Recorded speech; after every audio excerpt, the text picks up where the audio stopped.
कामनी ने पहले जैसा वस्त्र रूप धारण किया। उसके ऐसा करते ही उसकी रूपरेखा और हवा में सुगंध फैल गई। तब कामनी ऋषि वरिष्ठ के कक्ष में पहुंची। उस समय ऋषि अपने कक्ष में ध्यान कर रहे थे। मेरे प्यारे दोस्तों, यह कहानी बहुत ही ज्ञानवर्धक और प्रेरणादायक होने वाली है। जो एक ऋषि मुनि शक्तिशाली होते हुए भी एक कन्या के मोह माया में फंस गए।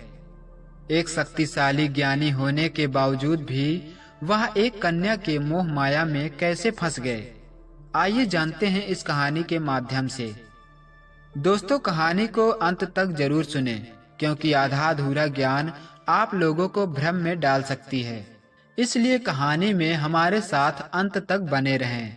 साथ ही अगर आप हमारे इस चैनल पर नए हैं तो मेरे इस चैनल को सब्सक्राइब करें और घंटी को जरूर दबाएं।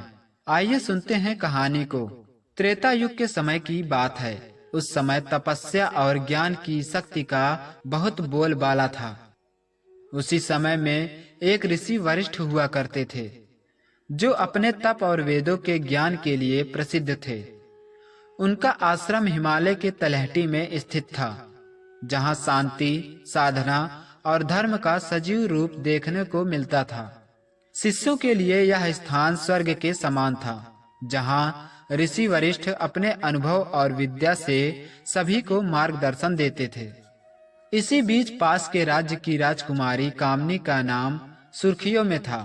वह अपनी बहुत ही सुंदरता और तेजस्वी व्यक्तित्व के लिए जानी जाती थी। परंतु राजमहल के विलासतापूर्ण जीवन से ऊब चुकी कामनी को भीतर से शांति की तलाश थी। एक दिन उसने ऋषि वरिष्ठ के आश्रम में जाने का निश्चय किया। कामनी जब आश्रम पहुंची तो ऋषि वरिष्ठ ने उसे देखा। उनकी पहली दृष्टि ने उन्हें बता दिया कि कामनी साधारण स्त्री नहीं, बल्कि राजमहल की विलासिताओं में पली बढ़ी एक महिला है। लेकिन फिर भी ऋषि वरिष्ठ ने कामनी का परिचय पूछा। तब कामनी ने विनम्रता से परिचय देते हुए कहा, हे गुरुवर, मैं यहाँ आपकी शरण में आई हूँ। मुझे आत्मिक शांति चाहिए। कृपया मुझे अपने आश्रम में स्थान दें। ऋषि वरिष्ठ ने स्वीकारते हुए कहा, हे देवी, मैं आपको स्थान तो दे सकता हूँ, लेकिन यहाँ तुम एक साधारण स्त्री की तरह ही रह सकती हो। तब कामनी ने कहा, ठीक है गुरुवर, मुझे आपकी हर बात स्वीकार है। कामनी ने साधारण वस्त्र धारण किए और आश्रम के अनुशासन का पालन शुरू किया। कुछ ही दिनों में उसने अपने भीतर एक नई ऊर्जा का अनुभव किया। परंतु धीरे धीरे कामनी का ध्यान ऋषि वरिष्ठ के तेजस्वी व्यक्तित्व पर केंद्रित होने लगा। उनका गंभीर स्वर, उनकी सादगी और उनकी ज्ञानपूर्ण बातें कामनी को मोहने लगी। वह हर क्षण उनके समीप रहने का प्रयास करने लगी। बस उनके बाहुबल भुजाओं और उनके चमकते हुए चेहरे को देखती रहती और निहारती रहती। समय बीतने के साथ साथ कामनी ने अपने मन की बात भी समझ ली थी कि वह ऋषि वरिष्ठ की ओर आकर्षित हो चुकी है। एक दिन उसने साहस जुटाकर ऋषि से कहा, हे गुरुवर, मैं आपसे एक विनती करती हूँ। मेरा मन आप में रम चुका है। यह कोई क्षणिक आकर्षण नहीं, बल्कि सच्चा प्रेम है। क्या आप मेरे साथ जीवन व्यतीत करेंगे? ऋषि वरिष्ठ, जो अब तक अपने ब्रह्मचर्य और तप के प्रति पूर्ण समर्पित थे, इस प्रस्ताव से चकित रह गए। उन्होंने गंभीरता से कहा, राजकुमारी, तुम्हारा यह प्रेम केवल एक मोह है। मैं एक तपस्वी हूँ और मेरा धर्म संयम और तपस्या है। मैं ऐसा कदा भी सोच नहीं सकता। परंतु कामनी अपने मन की अवस्था को अनदेखा नहीं कर सकी। उसने कई बार प्रयास किया कि ऋषि वरिष्ठ उसके प्रेम को स्वीकार कर लें, परंतु हर बार ऋषि ने उसे समझाया। इधर कामनी ने हार मानने से इनकार कर दिया। उसने ठान लिया कि ऋषि वरिष्ठ को अपना बनाकर ही रहूंगी। दोस्तों, आपने कहीं न कहीं कभी न कभी सुना ही होगा कि कोई भी लड़की या कन्या हो, अगर वह चाहे तो किसी को भी अपने वश में कर सकती है। ऐसे ही कामनी ने एक षड्यंत्र रचा। उसके राजमहल में एक सिद्ध बाबा आते थे, जो कि उन्हें कुछ मायावी मंत्र के साथ ही रूपरेखा का मंत्र भी बताते थे।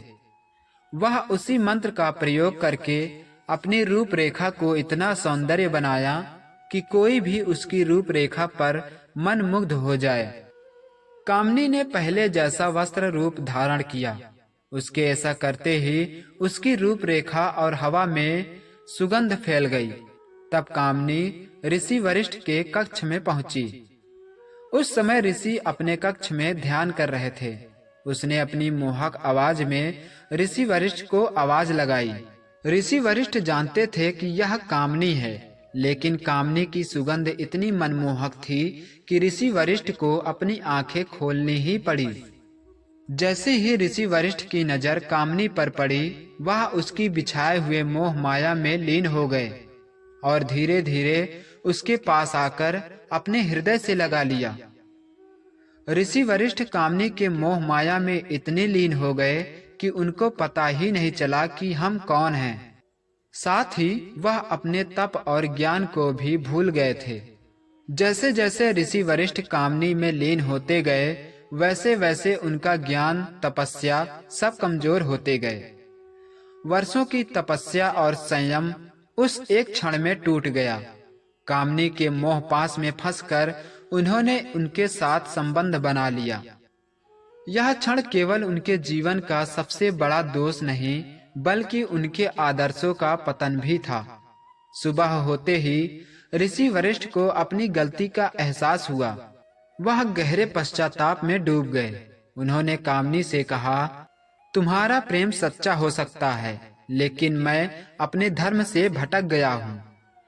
मैंने वह किया जो मेरे लिए अनुचित था। अब मेरा जीवन केवल प्रायश्चित के लिए है। कामनी ने ऋषि को समझाने की बहुत कोशिश की। हे गुरुवर, यह प्रेम हमारा भाग्य है, इसे स्वीकार करना गलत नहीं है। परंतु ऋषि वरिष्ठ ने उसे समझाया कि उनका मार्ग अलग है। उन्होंने कामनी को आशीर्वाद दिया और कहा, तुम अपने जीवन में धर्म का पालन करो। मैं इस पाप के प्रायश्चित के लिए वन में कठोर तप करूंगा। ऋषि वरिष्ठ ने आश्रम छोड़ दिया और हिमालय के दुर्गम क्षेत्रों में चले गए। उन्होंने वर्षों तक कठोर तप किया, बिना जल और अन्न के। उनकी तपस्या इतनी गहरी थी कि देवताओं को भी उनका आदर करना पड़ा। कामनी ने भी राजमहल लौटने का निर्णय लिया। उसने अपना जीवन धर्म और सेवा के लिए समर्पित कर दिया। उसने अपने मोह को प्रेम में बदला और समाज की सेवा की। दोस्तों, क्या कामनी का प्रेम सच्चा था या वह केवल एक मोह था? क्या ऋषि वरिष्ठ को कामनी को समझाने के लिए और अधिक प्रयास करना चाहिए था?